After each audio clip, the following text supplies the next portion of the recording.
Halo semuanya, perkenalkan nama saya Salsabila Zalia Bidin dengan NIM 4322001112. Saya akan sedikit menjelaskan tentang subbab materi kewarganegaraan saya pada semester 1 untuk menyelesaikan tugas besar 2 di semester 1 ini dengan dosen pengampu Bapak Julius Nursyamsi. Pada materi pertama, saya akan menjelaskan sedikit tentang HAM atau Hak Asasi Manusia. Hak asasi manusia atau HAM adalah seperangkat hak yang melekat pada hakikat dan keberadaan manusia sebagai makhluk Tuhan yang Maha Kuasa dan merupakan anugerahnya yang wajib dihormati, dijunjung tinggi, dan dilindungi oleh negara, hukum, pemerintah, dan setiap orang. Demi kehormatan serta perlindungan harkat dan martabat manusia pada pasal 1 angka 1 Undang-Undang Nomor 39 Tahun 1999 tentang Hak Asasi Manusia dan Undang-Undang Nomor 26 Tahun 2000 tentang Pengadilan Hak Asasi Manusia atau yang sering disebut HAM.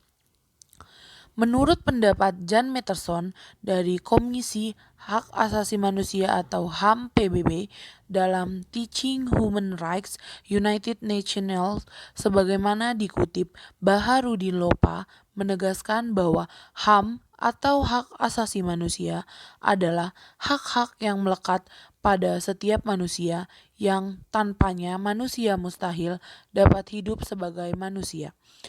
John Locke mengatakan bahwa HAM atau hak asasi manusia adalah hak-hak yang diberikan langsung oleh Tuhan yang Maha Pencipta sebagaimana hak yang kodrati dari Mansur Effendi 1994 dalam pasal 1 Undang-Undang Nomor 39 Tahun 1999 tentang Hak Asasi Manusia atau HAM disebut bahwa hak asasi manusia adalah seperangkat hak yang melekat pada hakikat dan keberadaan manusia sebagai makhluk Tuhan yang Maha Esa dan merupakan anugerahnya yang wajib dihormati, dijunjung tinggi, dan dilindungi oleh negara, hukum, pemerintah, dan setiap orang demi kehormatan serta perlindungan harkat dan martabat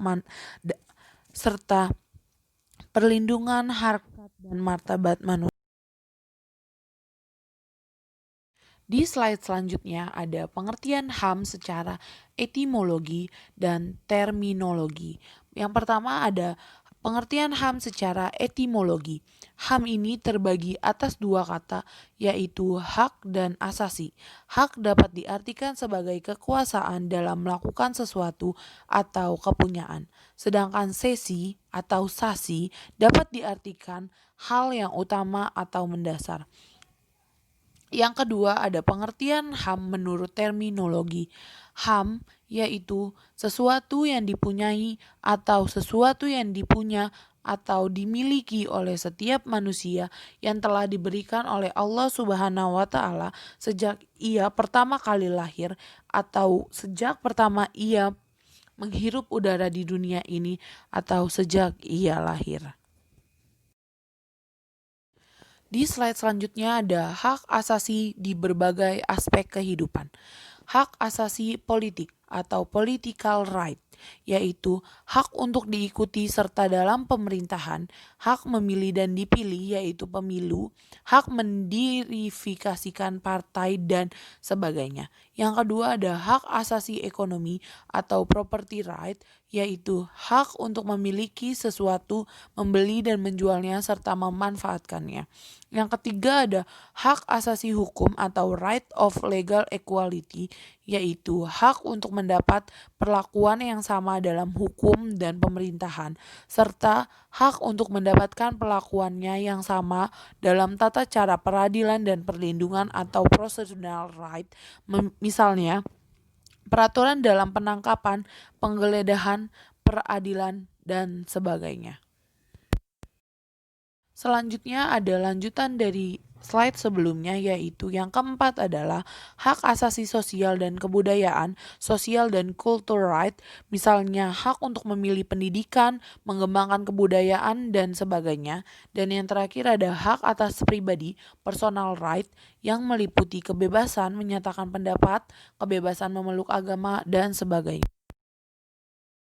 Slide selanjutnya ada makna dari hak asasi. Dua nilai kunci menjadi dasar konsep hak asasi manusia.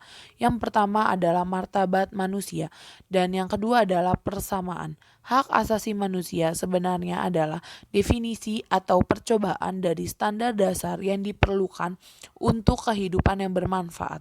Universalitas mereka berasal dari keyakinan bahwa orang harus diperlakukan sama. Kedua nilai kunci ini hampir tidak kontroversial, itulah sebabnya hak asasi manusia didukung oleh hampir semua budaya dan agama di dunia. Orang-orang pada umumnya setuju bahwa kekuasaan negara atau sekelompok individu tertentu tidak boleh, tidak terbatas, atau sewenang-wenang. Tujuannya harus mempunyai yurisdiksi yang menjunjung tinggi martabat kemanusiaan semua individu dalam suatu negara. Selanjutnya ada karakteristik HAM. Yang pertama ada hak asasi manusia berlaku sama untuk semua orang. Yang kedua ada hak asasi manusia bersifat universal, hak itu selalu sama untuk semua orang di seluruh dunia. Yang ketiga ada hak asasi manusia tidak dapat dicabut, Anda tidak dapat kehilangan hak-hak ini sama seperti Anda berhenti menjadi manusia. Yang keempat ada hak asasi manusia tidak dapat dipisahkan, tidak ada yang dapat mengambil hak-hak karena hak tersebut kurang penting atau kurang esensial. Yang kelima ada hak asasi manusia saling bergantung.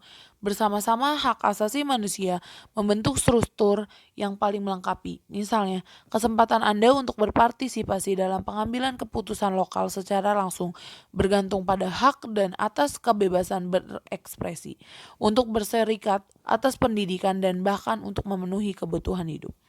Yang keenam, hak asasi manusia adalah cerminan dari kebutuhan dasar hidup. Tanpa hak asasi manusia, seseorang tidak dapat menjalani kehidupan yang bermartabat. Melanggar hak asasi seorang berarti memperlakukan orang tersebut seolah-olah dia bukan manusia. Mempromosikan hak asasi manusia berarti menuntut agar martabat manusia semua orang harus dihormati. Apa itu hak asasi manusia? Hak asasi manusia adalah hak yang melekat pada manusia sebagai anugerah Tuhan yang wajib dihormati, dijunjung tinggi, dan dilindungi oleh negara, hukum, dan semua orang. Secara umum, HAM bersifat kodrati, yang artinya HAM adalah hak yang telah menjadi kodrat manusia. Selain itu, HAM bersifat universal, yang artinya HAM secara umum berlaku di seluruh dunia dengan tetap menghormati adat istiadat dan budaya negara masing-masing. HAM juga bersifat langgeng, yang artinya HAM adalah hak manusia sejak dari dikandungan hingga meninggal. Manusia memiliki hak yang tidak dapat dikurangi dalam keadaan apapun, yaitu hak untuk hidup, hak untuk tidak disiksa, hak kemerdekaan pikiran dan hati nurani, hak beragama, hak untuk tidak diperbudak, hak untuk diakui sebagai pribadi di hadapan hukum, dan hak untuk tidak dituntut atas dasar hukum yang berlaku surut. Hak-hak itu adalah hak yang tidak dapat dikurangi dalam keadaan apapun, sedangkan hak-hak selain itu tergolong sebagai hak-hak yang dapat dikurangi, seperti hak berorganisasi dan hak berekspresi. Namun, HAM dapat dibatasi. Dalam menjalankan hak-hak tersebut, dapat dilakukan pembatasan. Hak seseorang dapat dibatasi oleh undang-undang. Misalnya, setiap orang berhak untuk memiliki dan membangun tempat tinggal. Namun orang lain tidak berhak mengganggu atau menggusur tempat tinggal orang lain sewenang-wenang, walaupun itu untuk membangun tempat tinggalnya sendiri. Atau pemerintah tidak berhak sewenang-wenang menggusur tempat tinggal orang lain tanpa menjalani prosedur. Untuk menjamin hak asasi manusia, negara dan pemerintah wajib untuk melindungi, memajukan, menegakkan, dan memenuhi hak asasi manusia. Negara dan setiap orang wajib untuk menghormati HAM. Artinya, tidak boleh melakukan tindakan atau mengganggu HAM orang lain. Misalnya, masyarakat yang sudah menikmati haknya untuk beribadah secara bebas tidak boleh diganggu. negara berkewajiban untuk melindungi HAM. Artinya, ketika ada pihak lain yang mengganggu HAM, negara wajib memberikan perlindungan. Contohnya, ada orang yang sedang menyampaikan haknya untuk berekspresi, lantas ada pihak lain yang mengganggu, maka negara, misalnya polisi, harus melindungi orang yang sedang menyampaikan ekspresinya itu. Negara berkewajiban untuk memenuhi HAM. Artinya, negara harus mengambil langkah-langkah supaya setiap orang menikmati HAM secara lebih baik dan meningkat dari waktu ke waktu. Contohnya, hak anak atas pendidikan. Maka, negara wajib menyediakan gedung sekolah yang layak, guru yang berkualitas, dan materi pelajaran yang bermutu baik. Selain itu, setiap orang wajib menghormati hak asasi orang lain dan tertib di dalam kegiatan bermasyarakat. Namun dalam menjalankan hak dan kebebasannya, setiap orang wajib tunduk kepada pembatasan yang telah ditetapkan undang-undang agar dapat menghormati hak dan kebebasan orang lain. Apabila seseorang atau sekelompok orang atau aparatur negara dengan sengaja atau tidak sengaja mengurangi, menghalangi, membatasi, atau mencabut HAM orang lain, maka hal tersebut adalah pelanggaran terhadap hak asasi manusia. Pelanggaran hak asasi manusia akan menjadi akar dari segala permasalahan dari suatu negara. Mari kita ciptakan dunia tanpa kekerasan dan diskriminasi, saling menghormati dan menghargai sesama manusia. HAM untuk semua. Laporkan setiap bentuk pelanggaran HAM, jangan diam. Selanjutnya ada subbab wawasan Nusantara. Yang pertama saya akan menjelaskan pengertian wawasan Nusantara. Wawasan Nusantara adalah sudut pandang geopolitik Indonesia secara mendasar secara harfiah. Wawasan Nusantara berarti konsep kepulauan secara kontekstual. Istilahnya ini lebih tepat diterjemahkan sebagai visi kepulauan Indonesia. Wawasan Nusantara adalah cara bagi Indonesia untuk memandang dirinya sendiri secara geografis sebagai satu kesatuan antara ideologi, politik, ekonomi, sosiokultural, serta masalah keamanan dan pertahanan. Selanjutnya ada tujuan wawasan Nusantara. Secara umum, tujuan wawasan Nusantara adalah mewujudkan nasionalisme yang tinggi di segala bidang dari rakyat Indonesia yang telah lebih mengutamakan kepentingan nasional daripada kepentingan orang per orang, kelompok, golongan, suku bangsa, atau suku daerah. Selain itu, tujuan wawasan Nusantara terdiri dari dua, yaitu satu, tujuan nasional dapat dilihat dalam pembukaan Undang-Undang Dasar 1945 dijelaskan bahwa tujuan kemerdekaan Indonesia adalah untuk melindungi segenap bangsa Indonesia dan seluruh tumpah darah Indonesia dan untuk mewujudkan kesejahteraan umum, mencerdaskan kehidupan bangsa, dan ikut melaksanakan ketertiban dunia yang berdasarkan kemerdekaan, perdamaian abadi, dan keadilan sosial. Yang kedua, tujuan ke dalam adalah mewujudkan kesatuan segenap aspek kehidupan baik alamiah maupun sosial. Maka dapat disimpulkan bahwa tujuan bangsa Indonesia adalah menjunjung tinggi kepentingan nasional serta kepentingan kawasan untuk menyelenggarakan dan membina kesejahteraan, kedamaian, dan budi luhur serta martabat manusia di seluruh dunia. Lalu di slide selanjutnya ada fungsi wawasan Nusantara. Secara umum, fungsi wawasan Nusantara adalah pedoman, motivasi, dorongan, serta rambu-rambu dalam menentukan segala kebijaksanaan, keputusan, dan perbuatan baik bagi penyelenggara negara di tingkat pusat dan daerah, maupun bagi seluruh rakyat dalam kehidupan bermasyarakat, berbangsa, dan bernegara. Ada juga fungsi dari wawasan Nusantara jika ditinjau dari beberapa pendekatan, di antaranya 1. Wawasan Nusantara sebagai konsepsi ketahanan nasional, yaitu wawasan Nusantara dijadikan konsep dalam pembangunan nasional, pertahanan keamanan, dan kewilayahan. Yang kedua ada wawasan Nusantara sebagai wawasan pembangunan mempunyai cakupan kesatuan politik, kesatuan ekonomi, kesatuan sosial dan ekonomi, kesatuan sosial dan politik, dan kesatuan pertahanan dan keamanan. Yang ketiga ada wawasan Nusantara sebagai wawasan pertahanan dan keamanan negara, merupakan pandangan geopolitik Indonesia dalam lingkup tanah air Indonesia sebagai satu kesatuan yang meliputi seluruh wilayah dan segenap kekuatan negara.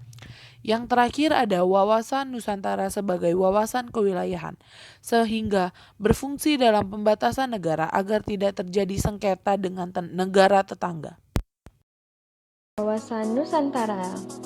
Wawasan Nusantara adalah cara pandang bangsa Indonesia terhadap jati diri dan lingkungannya, dengan beribu pulau yang terbentang dari Sabang hingga Merauke dengan segala aspek perbedaan yang ada.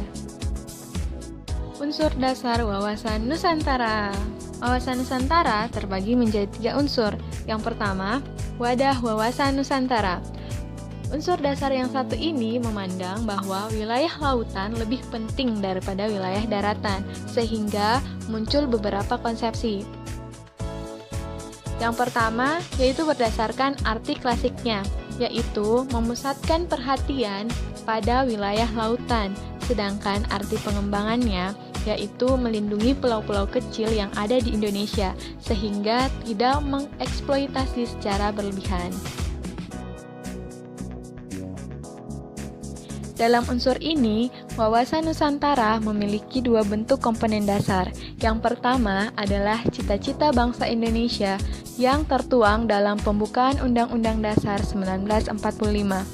Dan yang kedua adalah asas-asas kesatuan dan pemerataan. Ketiga adalah unsur tata laku. Tata laku merupakan dasar interaksi antara wadah dengan isi, yang terdiri dari tata laku batiniah dan lahiriah. Hakikat wawasan Nusantara. Hakikat dari wawasan Nusantara adalah keutuhan Nusantara dalam pengertian cara pandang yang selalu utuh, menyeluruh dalam lingkup Nusantara demi kepentingan nasional. Asas wawasan Nusantara merupakan ketentuan-ketentuan atau kaidah-kaidah dasar yang harus dipatuhi, ditaati, dipelihara, dan diciptakan demi tetap dan setianya komponen pembentuk bangsa Indonesia terhadap kesepakatan bersama. Asas wawasan Nusantara terdiri dari kepentingan yang sama, keadilan, kejujuran, solidaritas, kerjasama, dan kesetiaan. Arah pandang wawasan Nusantara. Arah pandang wawasan Nusantara dibagi menjadi 2, yaitu arah pandang ke dalam dan arah pandang keluar.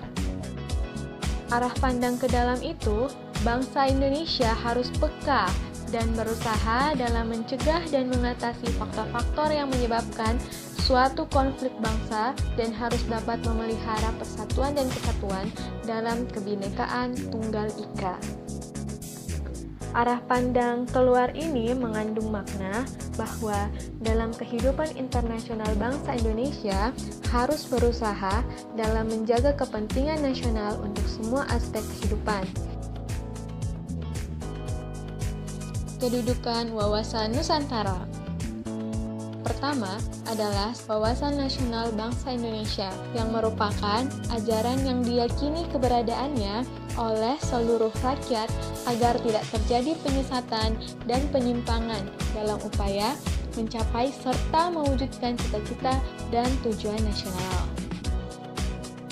Kedudukan yang kedua yaitu wawasan Nusantara dalam paradigma nasional dapat dilihat dari stratifikasinya. Yang pertama, Pancasila sebagai falsafah. Yang kedua, Undang-Undang Dasar 1945 sebagai landasan konstitusi negara. Yang ketiga, wawasan Nusantara sebagai visi nasional. Keempat, ketahanan nasional sebagai kebijaksanaan nasional.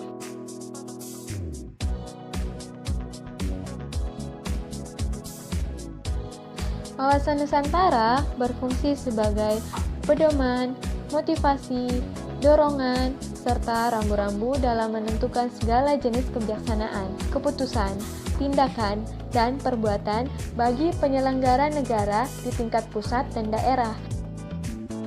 Tujuan wawasan Nusantara yaitu mewujudkan nasionalisme yang tinggi di segala aspek kehidupan rakyat Indonesia. Yang selanjutnya saya akan menjelaskan sedikit tentang subbab ketahanan nasional. Yang pertama saya akan menjelaskan pengertian ketahanan nasional.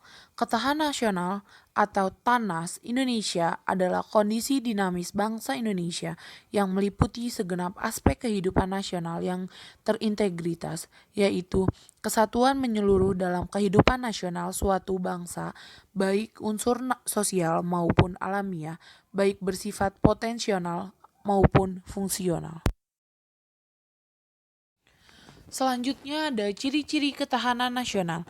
Ciri-ciri ketahanan nasional merupakan kondisi sebagai prasyarat utama bagi negara berkembang, difokuskan untuk mempertahankan kelangsungan hidup dan mengembangkan kehidupan, tidak hanya untuk pertahanan tetapi juga untuk menghadapi dan mengatasi tantangan, ancaman, hambatan, dan gangguan, baik yang datang dari luar maupun dari dalam, baik secara langsung maupun tidak langsung. Didasarkan pada metode Astagrata, seluruh aspek kehidupan nasional tercermin dalam sistematika Astagrata yang terdiri dari 3 aspek alamiah, Trigarta, yang meliputi geografi, kekayaan alam, dan kependudukan, dan 5 aspek sosial, Pancagatra, yaitu meliputi ideologi, politik, ekonomi, sosial budaya, dan pertahanan keamanan. Berpedoman pada wawasan nasional, yaitu wawasan Nusantara merupakan cara pandang bangsa Indonesia terhadap diri dan lingkungannya berdasarkan Pancasila dan Undang-Undang Dasar 1945. Wawasan Nusantara juga merupakan sumber utama dan landasan yang kuat dalam menyelenggarakan kehidupan nasional sehingga wawasan Nusantara dapat disebut sebagai wawasan nasional dan merupakan landasan ketahanan nasional. Selanjutnya ada fungsi ketahanan nasional. Ketahanan nasional dalam fungsi sebagai doktrin dasar nasional perlu dipahami untuk menjamin tetap terjadinya pola pikir, pola sikap, pola tindak, dan pola kerja dalam menyatukan langkah bangsa yang bersifat interregional wilayah, intersektoral maupun multidisiplin. Konsep doktriner ini perlu supaya tidak ada cara berpikir yang terkotak-kotak, pembangunan secara terpadu yang dilaksanakan sesuai dengan rancangan sektoral. Satu alasan adalah bahwa bila penyimpangan terjadi, maka akan timbul pemborosan waktu, tenaga, dan sarana yang bahkan berpotensi dalam pelaksanaan pembangunan nasional di segala bidang dan sektor program cita-cita nasional. Ketahanan nasional juga berfungsi sebagai pola dasar pembangunan nasional. Pada hakikatnya merupakan arah dan pedoman. Dalam perkembangan, ketahanan nasional akan tetap mengalami berbagai macam permasalahan yang dapat menimbulkan kegoyahan terhadap ketahanan nasional dalam hal ini adalah Indonesia. Ancaman-ancaman tersebut dapat berasal dari dalam maupun luar negeri. Indonesia sudah sering mengalami berbagai macam peristiwa yang dapat dikategorikan sebagai sebuah ancaman-ancaman terhadap ketahanan nasional. Beberapa contoh peristiwa yang sempat mengusik ketahanan nasional negara Indonesia adalah gerakan separatisme dan terorisme.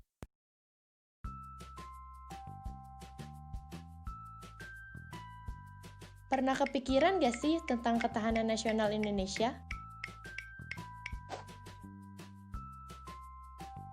Indonesia itu tidak luput dari gejolak dan ancaman yang membahayakan kelangsungan hidup bangsa dari sebelum merdeka sampai setelah merdeka.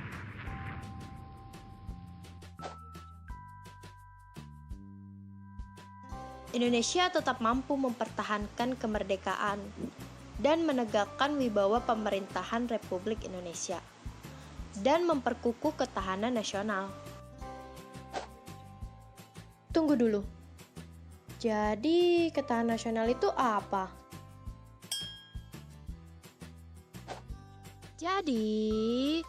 Ketahanan nasional itu kondisi dinamis suatu bangsa meliputi seluruh kehidupan nasional yang terintegritas, berisi keuletan dan ketangguhan yang mengandung kemampuan mengembangkan kekuatan nasional dalam menghadapi dan mengatasi segala tantangan ancaman, hambatan, dan gangguan, baik dari dalam maupun dari luar, untuk menjamin identitas dan kelangsungan hidup bangsa dan negara, serta perjuangan mencapai tujuan nasional. Menurut kalian, perlu nggak sih ketahanan nasional itu? Menurut buku karangan Ibu Srijanti tahun 2009 yang membahas fungsi dan tujuan ketahanan nasional. Pertama, tujuan ketahanan nasional untuk menunjang keberhasilan pokok pemerintahan seperti penegak hukum dan ketertiban. Yang kedua, fungsi ketahanan nasional. Ada daya tangkal untuk menangkal segala bentuk ancaman, gangguan, hambatan, dan tantangan terhadap identitas, integritas, dan eksistensi bangsa. Dan ada pengarahan bagi pengembangan potensi kekuatan bangsa, dan pengarahan dalam menyatukan pola pikir bangsa. Ancaman terhadap ketahanan nasional menurut Bapak Hadi, calon Panglima TNI Marskal, yang jelas bukan calon menantu saya. Pertama, ada terorisme. Kedua, perang cyber. Ketiga, ekspansi Cina Selatan. Dan yang keempat, ada Laut Indonesia. Jadi gimana dong menjaga ketahanan nasional itu? Nanya mulu kayak Dora. Cukup, balik ke topik. Kita bisa menjaga ketahanan nasional itu. Salah satunya dengan cara memiliki semangat perjuangan bangsa dan meningkatkan rasa persatuan dan kesatuan.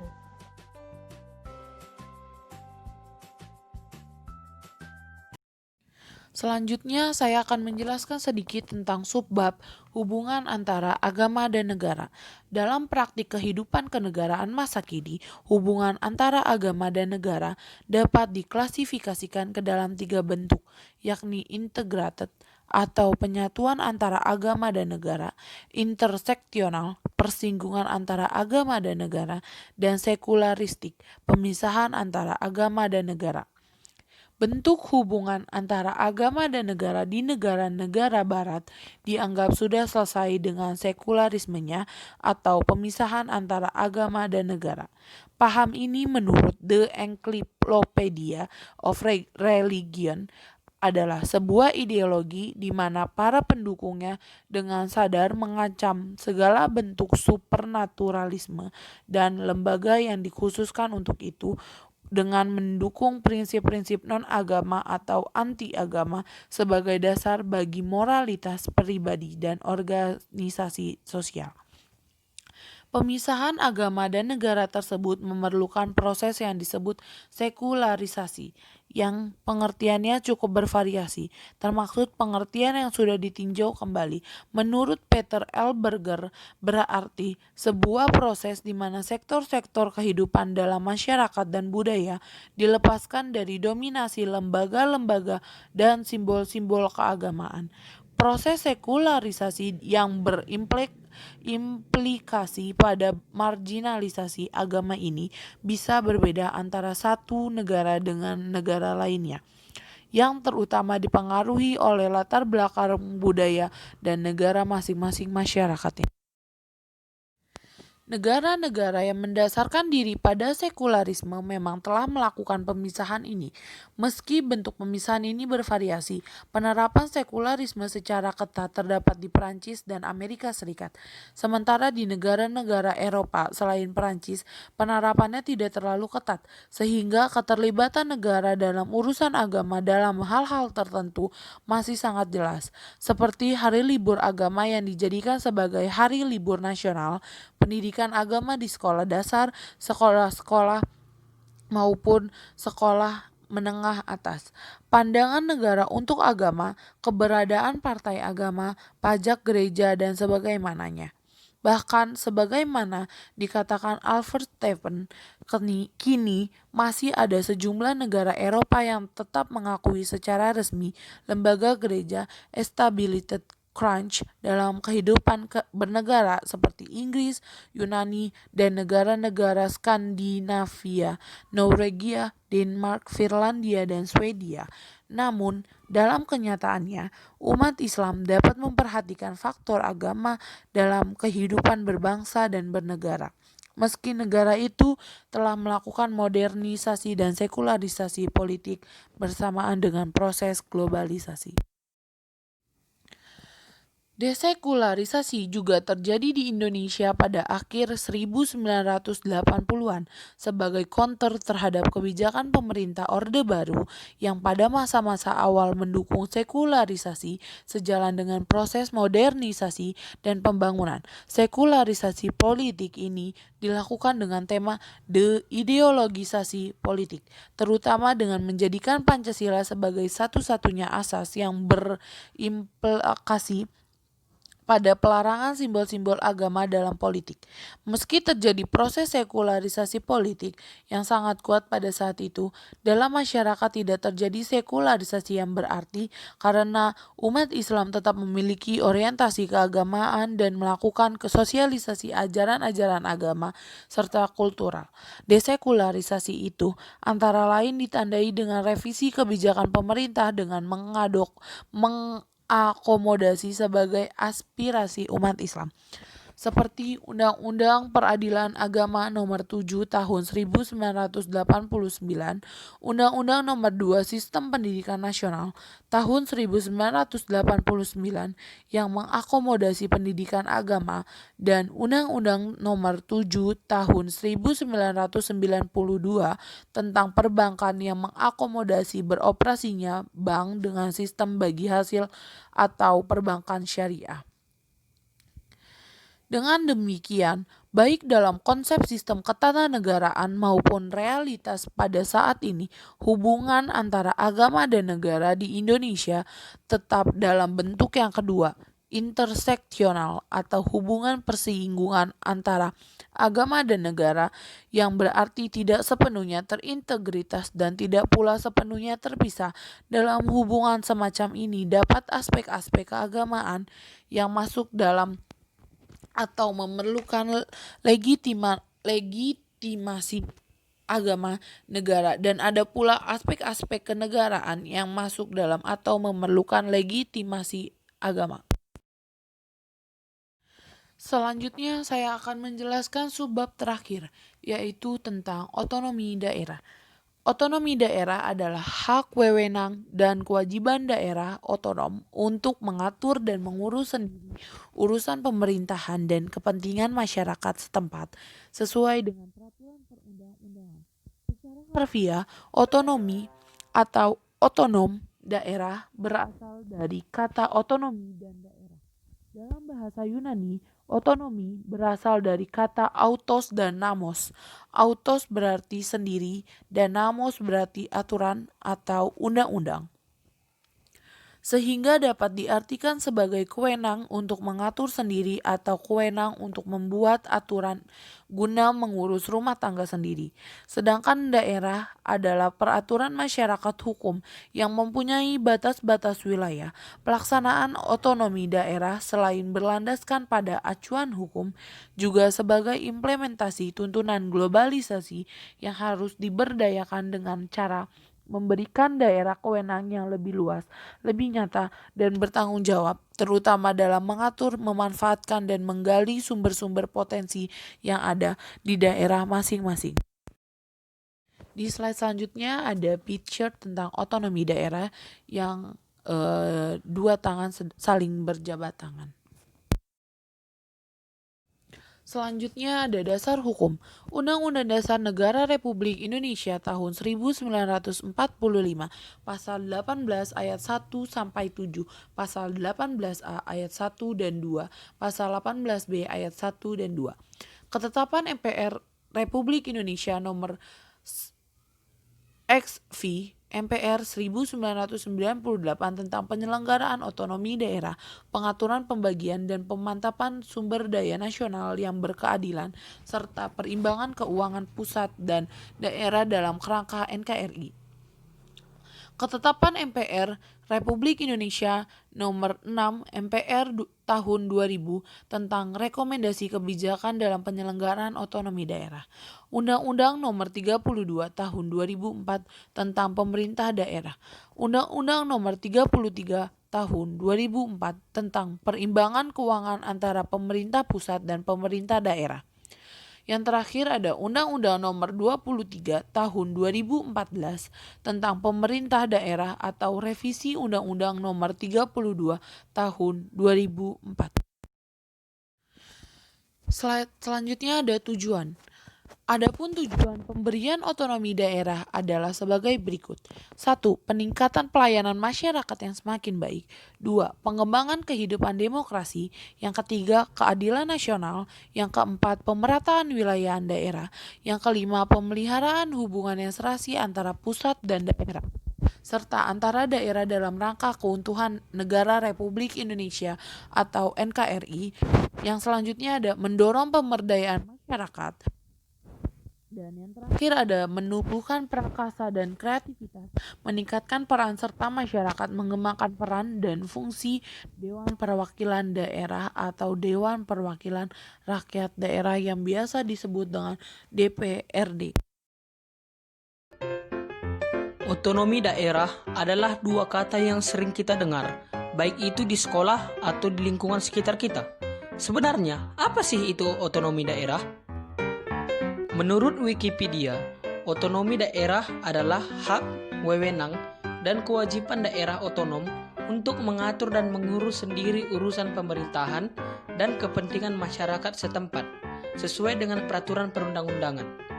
Secara harfiah, otonomi daerah berasal dari kata otonomi dan daerah. Dalam bahasa Yunani, otonomi berasal dari kata autos dan namos. Autos berarti sendiri, dan namos berarti aturan atau undang-undang, sehingga dapat diartikan sebagai kewenangan untuk mengatur sendiri atau kewenangan untuk membuat aturan guna mengurus rumah tangga sendiri. Sedangkan daerah adalah kesatuan masyarakat umum yang mempunyai batas-batas wilayah. Sedangkan menurut Benyamin Hussein dan Ateng Syarifuddin, pengertian otonomi daerah adalah pemerintahan oleh rakyat dan untuk rakyat di bagian wilayah nasional negara secara informal berada di luar pemerintah pusat. Pelaksanaan otonomi daerah selain berlandaskan pada acuan hukum, juga sebagai implementasi tuntutan globalisasi yang harus diberdayakan dengan cara memberikan daerah kewenangan yang lebih luas, lebih nyata dan bertanggung jawab, terutama dalam mengatur, memanfaatkan dan menggali sumber-sumber potensi yang ada di daerah masing-masing. Dasar hukum pelaksanaan otonomi daerah adalah yang pertama, Undang-Undang Nomor 33 Tahun 2004 tentang perimbangan keuangan antara pemerintah pusat dan daerah. Yang kedua, Undang-Undang Nomor 32 Tahun 2004 mengenai pemerintahan daerah. Yang ketiga, Ketetapan MPR RI Nomor 15/MPR/1998 tentang penyelenggaraan otonomi daerah. Dan yang keempat adalah Ketetapan MPR RI Nomor 4/MPR/2000 mengenai rekomendasi kebijakan dalam penyelenggaraan otonomi daerah. Tujuan otonomi daerah antara lain meningkatkan pelayanan dan kesejahteraan masyarakat di daerah, memberikan kesempatan kepada daerah mengatur daerahnya masing-masing, meringankan beban pemerintah pusat, memberdayakan dan mengembangkan potensi sumber daya alam, memelihara hubungan serasi antara pemerintah pusat dan daerah, dan mewujudkan kemandirian daerah dalam pembangunan. Nah, sekarang kita ke asas-asas otonomi daerah. Asas otonomi daerah ada 3, yaitu dekonsentrasi, desentralisasi, dan asas pembantuan. Yang pertama adalah asas dekonsentrasi. Asas dekonsentrasi adalah pelimpahan wewenang oleh pemerintah pusat kepada alat-alat kelengkapan pemerintah pusat yang berada di daerah untuk menyelenggarakan urusan tertentu. Yang kedua, asas desentralisasi adalah pemberian wewenang oleh pemerintah pusat kepada pemerintah daerah untuk mengurus urusan daerahnya sendiri. Yang ketiga adalah asas pembantuan, adalah penugasan sebagai urusan pemerintah pusat atau pemerintah daerah kabupaten kota untuk melaksanakan sebagian urusan pemerintah yang menjadi kewenangan daerah provinsi. Contoh asas dekonsentrasi adalah penyerahan wewenang dalam pelaksanaan Asian Games kepada gubernur. Jadi, pemerintah pusat memberikan wewenang kepada gubernur sebagai kepala daerah untuk membantu pemerintah pusat dalam mensukseskan Asian Games.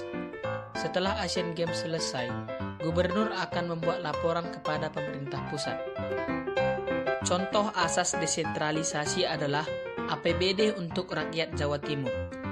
Gubernur Jawa Timur pada periode 2009 sampai 2014 memiliki program APBD untuk rakyat. Anggaran ini dialokasikan pada beberapa isu kerakyatan yang sifatnya sangat strategis, yaitu rendahnya akses masyarakat terhadap pendidikan dan pelayanan kesehatan, peluang terbukanya kesempatan kerja yang terbatas, ketimpangan kemajuan antara daerah di Jawa Timur, daya beli masyarakat yang rendah, dan pertumbuhan ekonomi daerah yang belum pemerintah daerah mencerminkan pertumbuhan ekonomi di sektor yang lebih kecil. Program-program pemerintah Jawa Timur yang dilaksanakan selama masa pemerintahan beliau ini mampu meningkatkan akses masyarakat terhadap pendidikan dan pelayanan kesehatan, perbaikan dalam hal pendampingan UMKM atau usaha mikro, kecil dan menengah, renovasi untuk rumah peran warga negara Indonesia dalam proses pembangunan yang kurang layak huni, pemberian bantuan alat-alat pertanian untuk petani, dan lain sebagainya. Contoh asas pembantuan adalah pemerintah pusat membantu daerah yang tertinggal melalui kewenangan yang dimiliki oleh pemerintah atau badan otonom yang dimintai bantuannya tersebut. Dalam hal ini, badan otonom yang dimintai bantuan memiliki kewajiban untuk melakukan hal atau tugas dari badan otonom yang lebih tinggi kekuasaannya. Mereka diwajibkan karena berdasarkan ketentuan hukum yang lebih tinggi. Daerah terikat untuk melakukan hal atau tugas dalam rangka memenuhi asas tugas pembantuan. Dampak otonomi daerah ada dua, yaitu dampak positif dan dampak negatif. Yang pertama adalah dampak positif otonomi daerah. Antara lain, sosial budaya lebih berkembang, pertahanan dan keamanan lebih terjamin, potensi daerah berkembang, daerah dapat lebih maju dan mudah mengelola sumber daya. Dan yang kedua adalah dampak negatif otonomi daerah. Antara lain, daerah mesti lambat berkembang, menyulur konflik antar daerah, pengawasan berkurang, sibuk dengan daerahnya sendiri, dan pejabat daerah bisa sewenang-wenangnya. Selanjutnya saya akan menjelaskan tentang subbab terakhir atau yang berjudul Good Governance. Good governance adalah suatu penyelenggaraan manajemen pembangunan yang solid dan bertanggung jawab yang sejalan dengan prinsip demokrasi dan pasar yang efisien, penghindaraan salah alokasi dana investasi dan pencegahan korupsi baik secara politik maupun secara administratif, menjalankan disiplin anggaran serta menciptakan legal dan political frameworks bagi tumbuhnya aktivitas usaha. Di sebelah pengertian ada picture tentang good governance. Penerapan good governance. Good governance di Indonesia sendiri mulai benar-benar dirintis dan diterapkan sejak meletusnya era reformasi, yang dimana pada era tersebut telah terjadi perombakan sistem pemerintahan yang menuntut proses demokrasi yang bersih, sehingga good governance merupakan salah satu alat reformasi yang mutlak diterapkan dalam pemerintahan baru. Akan tetapi, jika dilihat dari perkembangan reformasi yang sudah berjalan selama 12 tahun ini, penerapan good governance di Indonesia belum dapat dikatakan berhasil sepenuhnya sesuai dengan cita-cita reformasi sebelumnya. masih banyak ditemukan kecurangan dan kebocoran dalam pengolahan anggaran dan akuntansi yang merupakan dua produk utama good governance. Selanjutnya ada prinsip good governance. Kunci utama memahami good governance adalah pemahaman atas prinsip-prinsip di dalamnya. Bertolak dari prinsip-prinsip ini akan didapatkan tolak ukur kinerja suatu pemerintahan. Baik buruknya pemerintahan bisa dinilai bila ia telah berkesinggungan dengan semua unsur prinsip-prinsip good governance. Yang pertama ada partisipasi masyarakat atau participation. Yang kedua tegaknya supremasi hukum atau rule of law. Yang ketiga transparansi atau transparation. Yang keempat ada peduli pada stakeholder atau dunia usaha. Yang kelima berorientasi pada konsensus atau konsensus. Yang keenam ada kesetaraan atau equity. Yang ketujuh ada efektivitas dan effectiveness dan efisiensi. Yang ketujuh ada akuntabilitas atau accountability. Yang kedelapan ada visi strategis atau strategic vision. Apa itu hak asasi manusia? Hak asasi manusia adalah hak yang melekat pada manusia sebagai anugerah Tuhan yang wajib dihormati, dijunjung tinggi, dan dilindungi oleh negara, hukum, dan semua orang. Secara umum, HAM bersifat kodrati, yang artinya HAM adalah hak yang telah menjadi kodrat manusia. Selain itu, HAM bersifat universal, yang artinya HAM secara umum berlaku di seluruh dunia dengan tetap menghormati adat istiadat dan budaya negara masing-masing. HAM juga bersifat langgeng, yang artinya HAM adalah hak manusia sejak dari dikandungan hingga meninggal. Manusia memiliki hak yang tidak dapat dikurangi dalam keadaan apapun, yaitu hak untuk hidup, hak untuk tidak disiksa, hak kemerdekaan pikiran dan hati nurani, hak beragama, hak untuk tidak diperbudak, hak untuk diakui sebagai pribadi di hadapan hukum, dan hak untuk tidak dituntut atas dasar hukum yang berlaku surut. Hak-hak itu adalah hak yang tidak dapat dikurangi dalam keadaan apapun, sedangkan hak-hak selain itu tergolong sebagai hak-hak yang dapat dikurangi, seperti hak berorganisasi dan hak berekspresi. Namun, HAM dapat dibatasi. Dalam menjalankan hak-hak tersebut, dapat dilakukan pembatasan. Hak seseorang dapat dibatasi oleh undang-undang. Misalnya, setiap orang berhak untuk memiliki dan membangun tempat tinggal. Namun orang lain tidak berhak mengganggu atau menggusur tempat tinggal orang lain sewenang-wenang, walaupun itu untuk membangun tempat tinggalnya sendiri. Atau pemerintah tidak berhak sewenang-wenang menggusur tempat tinggal orang lain tanpa menjalani prosedur. Untuk menjamin hak asasi manusia, negara dan pemerintah wajib untuk melindungi, memajukan, menegakkan, dan memenuhi hak asasi manusia. Negara dan setiap orang wajib untuk menghormati HAM. Artinya, tidak boleh melakukan tindakan atau mengganggu HAM orang lain. Misalnya, masyarakat yang sudah menikmati haknya untuk beribadah secara bebas tidak boleh diganggu. Negara berkewajiban untuk melindungi HAM. Artinya, ketika ada pihak lain yang mengganggu HAM, negara wajib memberikan perlindungan. Contohnya, ada orang yang sedang menyampaikan haknya untuk berekspresi, lantas ada pihak lain yang mengganggu, maka negara, misalnya polisi, harus melindungi orang yang sedang menyampaikan ekspresinya itu. Negara berkewajiban untuk memenuhi HAM. Artinya, negara harus mengambil langkah-langkah supaya setiap orang menikmati HAM secara lebih baik dan meningkat dari waktu ke waktu. Contohnya, hak anak atas pendidikan. Maka, negara wajib menyediakan gedung sekolah yang layak, guru yang berkualitas, dan materi pelajaran yang bermutu baik.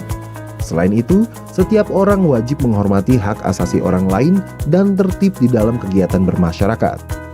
Namun dalam menjalankan hak dan kebebasannya, setiap orang wajib tunduk kepada pembatasan yang telah ditetapkan undang-undang agar dapat menghormati hak dan kebebasan orang lain. Apabila seseorang atau sekelompok orang atau aparatur negara dengan sengaja atau tidak sengaja mengurangi, menghalangi, membatasi, atau mencabut HAM orang lain, maka hal tersebut adalah pelanggaran terhadap hak asasi manusia. Pelanggaran hak asasi manusia akan menjadi akar dari segala permasalahan dari suatu negara. Mari kita ciptakan dunia tanpa kekerasan dan diskriminasi, saling menghormati dan menghargai sesama manusia. HAM untuk semua.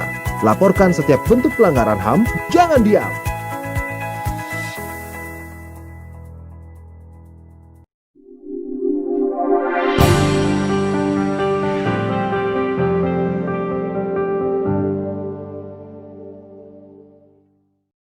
Good Corporate Governance di Bio Farma. Bio Farma, badan usaha milik negara yang memproduksi vaksin dan antisera kelas dunia, memiliki visi menjadi perusahaan life science kelas dunia yang berdaya saing global. Untuk mewujudkannya, diperlukan tata kelola perusahaan yang baik, atau biasa disebut dengan Good Corporate Governance, GCG. Adapun prinsip-prinsip GCG meliputi transparency, accountability, responsibility, independensi, dan fairness. Kelimanya biasa disebut dengan tarif. Pengertian transparansi adalah keterbukaan dalam melaksanakan proses pengambilan keputusan dan keterbukaan dalam mengungkapkan informasi material dan relevan mengenai perusahaan. Sebagai contoh, tahapan proses rekrutmen dilakukan secara terbuka, mulai dari informasi lowongan yang disampaikan kepada publik sampai dengan pengumuman hasil akhir karyawan yang lolos seluruh tahapan seleksi. Akuntabilitas terkait kejelasan fungsi, pelaksanaan, dan pertanggungjawaban organ sehingga pengelolaan perusahaan terlaksana secara efektif. Sebagai contoh, staf bagian akuntansi melakukan pembukuan atas setiap transaksi yang terjadi di Bio Farma. Sedangkan administrasi untuk pengeluaran dan penerimaan kas dilakukan oleh staf bagian keuangan. Pertanggungjawaban adalah kesesuaian di dalam pengelolaan perusahaan terhadap peraturan perundang-undangan dan prinsip-prinsip korporasi yang sehat. Sebagai contoh, karyawan datang tepat waktu. Setelah sampai ke ruangan, karyawan langsung menyalakan komputer untuk mengerjakan tugas yang diberikan oleh atasannya dengan deadline pekerjaan hari ini. Karyawan mengerjakan pekerjaan dengan sungguh-sungguh dan rasa tanggung jawab sehingga dapat terselesaikan secara tepat waktu.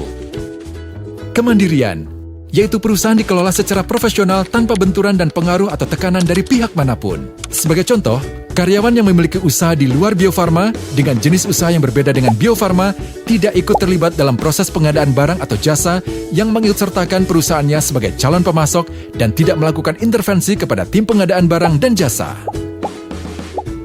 Kewajaran adalah keadilan dan kesetaraan di dalam memenuhi hak-hak stakeholders. Sebagai contoh, perusahaan memberikan kesempatan yang sama kepada karyawan dalam mengikuti proses seleksi naik jabatan. Penerapan Good Corporate Governance di Bio Farma bertujuan untuk mengoptimalkan nilai perusahaan, mendorong pengelolaan perusahaan secara profesional, efisien, dan efektif, serta memberdayakan fungsi. Adanya kesadaran tanggung jawab sosial maupun kelestarian lingkungan di sekitar perusahaan. Meningkatkan kontribusi perusahaan di lingkungan sekitar perusahaan dan dalam perekonomian nasional. Meningkatkan iklim yang kondusif di lingkungan sekitar perusahaan. Agar tujuan dari implementasi penerapan GCG dapat tercapai, maka dibutuhkan komitmen dari seluruh insan Bio Farma selaras dengan visi, misi, nilai, etika, dan regulasi yang ada di Bio Farma. Komitmen seluruh insan Bio Farma dibangun berdasarkan budaya di Bio Farma. Salah satunya adalah nilai atau values yang selama ini dikenal dengan sebutan proaktif, terdiri dari profesional, customer orientation, teamwork, integrity, dan innovation. Selain komitmen dari seluruh insan Bio Farma, manajemen membangun struktur yang terdiri dari organ utama dan organ pendukung, dan mekanisme meliputi budaya dan sistem dalam mendorong dan memperkuat sistem GCG. Struktur dan mekanisme yang sudah dibangun dikendalikan dengan dilakukannya asesmen implementasi GCG terhadap laporan yang sudah dibuat oleh setiap unit kerja atas aktivitas kerjanya berdasarkan prinsip tarif. Oleh karena itu, Bio Farma menciptakan kerangka GCG dengan tujuan agar terwujud perusahaan yang sustainable. Dalam prakteknya, Bio Farma selalu mengupayakan untuk menegakkan etika bisnis, etika kerja, upaya pemberantasan KKN, dan upaya untuk menindak perbuatan yang melawan hukum, tidak etis atau tidak bermoral, atau perbuatan lain yang dilarang dan dapat merugikan perusahaan. Untuk mengimplementasikan hal tersebut, Bio Farma sudah mempunyai sistem pelaporan pelanggaran, pedoman pengendalian gratifikasi, dan pedoman perilaku. Di samping itu, dalam rangka memperkuat penerapan GCG di perusahaan, Bio Farma sudah mengimplementasikan Enterprise Risk Management atau ERM secara company-wide. Untuk mendukung terlaksananya seluruh perangkat penerapan GCG, dimohon peran serta seluruh insan Bio Farma untuk bersama-sama berkontribusi dalam penerapannya. Jadikan GCG sebagai prinsip dasar dalam setiap aktivitas kerja dan landasan agar terhindar dari korupsi, kolusi, dan nepotisme.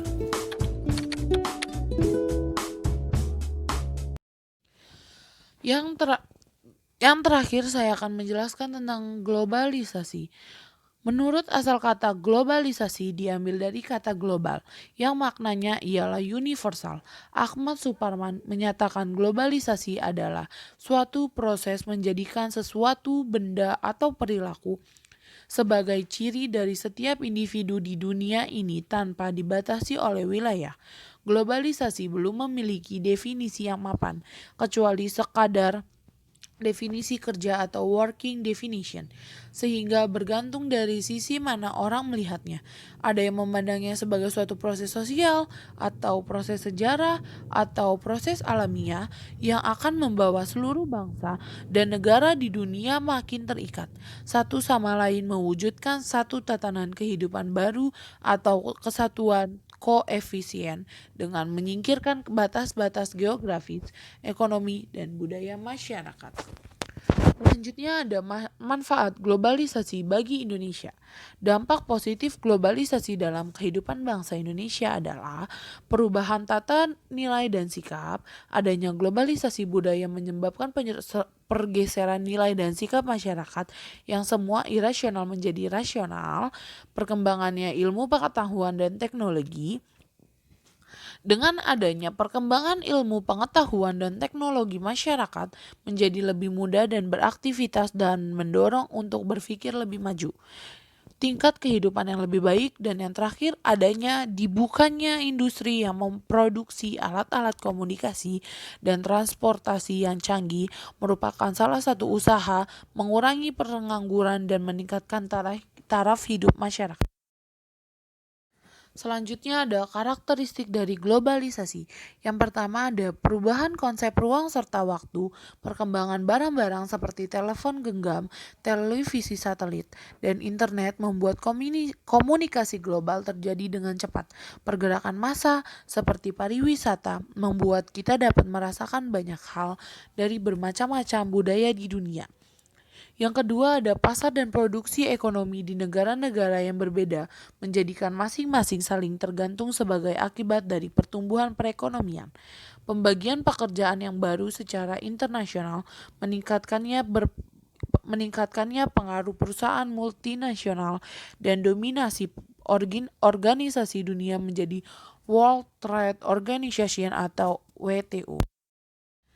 Selanjutnya ada peningkatan interaksi kultural lewat perkembangan media massa, contohnya televisi, film, musik, serta transmisi berita dan olahraga internasional. Saat ini kita dapat mengkonsumsi dan mengalami gagasan dan pengalaman baru mengenai hal-hal yang beraneka ragam dari berbagai budaya, misalnya fashion, literatur, dan makanan.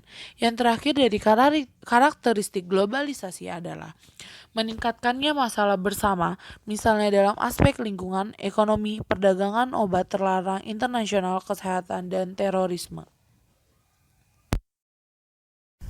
Di zaman modern saat ini, semua serba mudah.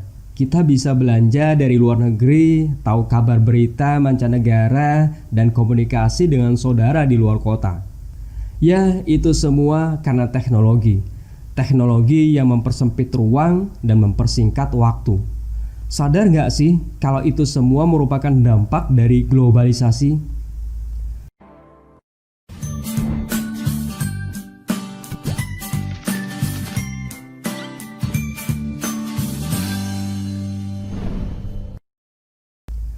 Halo sahabat rumah belajar. Pada kesempatan kali ini kita akan mempelajari materi globalisasi bersama Pak Fah, Duta Rumah Belajar Jawa Tengah. Apa sih globalisasi itu? Apa saja faktor pendorongnya dan bagaimana dampaknya? Kalian tahu nggak apa itu globalisasi? Globalisasi adalah meluasnya pengaruh kebudayaan dan ilmu pengetahuan ke seluruh penjuru dunia. Bisa dibilang globalisasi itu identik dengan global village. di mana batas antara negara menjadi pudar karena adanya teknologi dan informasi. Lalu kok bisa ya menjadi pudar? Karena saat ini setiap orang bisa pergi kemanapun dengan cepat dan mudah menggunakan beragam transportasi modern seperti pesawat terbang, kapal pesiar, atau menggunakan kereta api. Selain dari itu, interaksi dan komunikasi lintas negara sekarang tuh gampang diakses melalui koneksi internet. Globalisasi itu tidak terjadi secara otomatis, tapi ada loh faktor penyebabnya, seperti ilmu pengetahuan dan teknologi atau IPTEK. Dengan IPTEK, akses informasi dan transportasi gampang dijangkau dengan cepat dan mudah. Dunia serasa tanpa batasan ruang dan waktu. Selain dari itu, dengan adanya pasar bebas, transaksi ekonomi lintas negara dapat dilakukan secara online. Kita mudah belanja barang dari luar negeri hanya dengan menggunakan gadget. Faktor lainnya adalah migrasi atau perpindahan penduduk. Fenomena migrasi menjadikan warga lokal pribumi semakin terbiasa dengan adanya budaya asing yang baru. Transparansi pers juga menjadi faktor pendorong terjadinya globalisasi. Kabar berita dari berbagai daerah saat ini gampang kan kita saksikan. Pers menjadi media penghubung informasi kepada masyarakat dunia. Globalisasi tidak terhindarkan karena ilmu pengetahuan dan teknologi akan terus berkembang. Lalu, bagaimana dampak globalisasi itu? Di sektor ekonomi, transaksi ekonomi menjadi lebih mudah dan efisien melalui e-commerce atau perdagangan elektronik. Akan tetapi menjadi masalah jika produk lokal tidak siap bersaing. Pasar tradisional ditinggalkan yang akhirnya menyebabkan pengangguran bertambah, kemudian mengakibatkan kesenjangan meningkat di masyarakat. Nah, itulah tantangan yang harus dihadapi.